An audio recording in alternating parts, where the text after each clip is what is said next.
আজকে চিন্তা করলাম একটু কেএফসির চিকেন খাই। তো কেএফসির চিকেন খাইতে যাওয়ার সময় আমার সামনে রীতিমতো প্রতিদিনের মতোই একজন লোক পড়ছিল। তো আমি গিয়েছিলাম দিলকুশা সেন্টারের ঠিক উল্টা সাইডে মামস কিচেন নামের একটা স্ট্রিট ফুডের দোকান। আপনাদের সুবিধার্থে আমি প্রাইস লিস্ট দিয়ে দিলাম।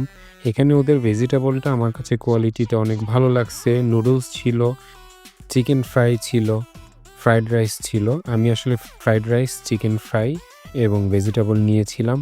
গিয়ে দেখলাম ওরা ওদের কেএফসির যে আইটেমটা তৈরি করা, মানে কেএফসির যে চিকেন ফ্রাইটা তৈরি করতেছিল। তো আমার মনে হচ্ছে এখানের বাবুর্চিটা কেএফসিতে আগে চাকরি করতো।